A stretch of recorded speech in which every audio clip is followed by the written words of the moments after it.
اولا اريد ان نبلغكم رساله كما تستسمحون في التاخير هذا من عند السيد رئيس الحكومه السيد مهدي جمعه، ما دام اول مجلس وزراء اليوم يصير، ولذا كان فيه يعني شويه يعني كلمات وتسلم وتسليم ومهام بين الوزراء اللي هناهم اليوم في اول يعني مجلس وزراء. هذاك علاش وكونوا ان شاء الله وهو يحرص حريص جدا كون بالنسبه للمجالس الوزاريه ومجالس الوزراء يتم في الوقت ويتم يعني في الوقت المحدد له، ولذا نعود نجددكم يعني استسمحكم يعني هذا التاخير. هو اليوم انعقد اول مجلس وزراء لحكومه السيد مهدي جمعه، وافتتح السيد رئيس الحكومه مجلس الوزراء معبرا عن تهنئته، معبرا عن تمنياته لكامل الفريق بالنجاح في هذه المهمه، وخاصه في الفتره المتبقيه للمسار الانتقالي للبلاد التونسيه. وقد دارس يعني في مجلس الوزراء خلال هذا الاجتماع خاصه اولا الاليات الضروريه التي تمكن من ترشيد العمل الحكومي.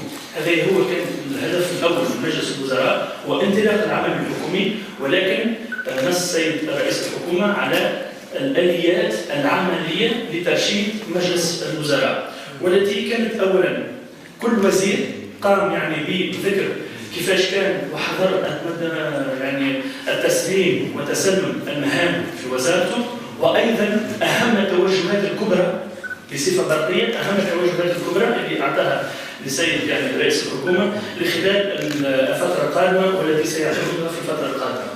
النقطه الثانيه اللي تم يعني تدارسها في مجلس الوزراء هو تنظيم يعني الاجراءات وخاصه ظروف العمل الحكومي، والهدف منه هو مزيد ضمان النجاعه وايضا مزيد الفاعليه في العمل الحكومي.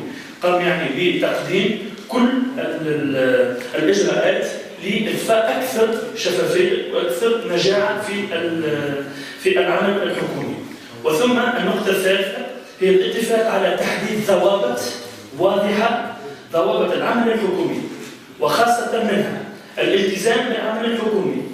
ثانيا الحياد والشفافية في العمل، التضامن الحكومي، الالتزام مع الأطراف النقابية ومنظمة الأعراف، التعامل مع وسائل الإعلام وكيفية التعامل مع وسائل الإعلام، التعامل مع المصالح الدبلوماسية الأجنبية وإلى غير ذلك. هذا هنا يعني تم الاتفاق على تحديد الضوابط العمل الحكومي.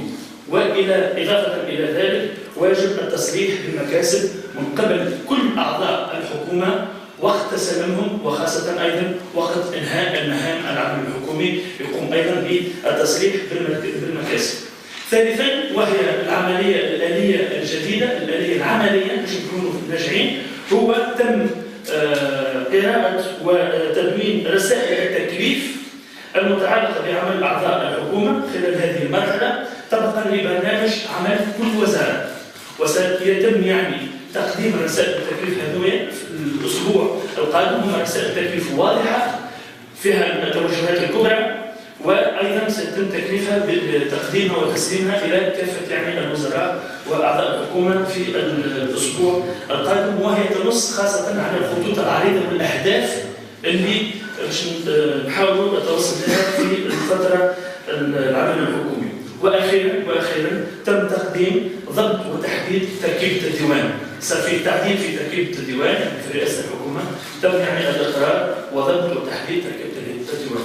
هذوما هما اهم النقاط اللي تم يعني تدرسها اليوم في مجلس الوزراء، وان شاء الله هذا يكون علينا على خير.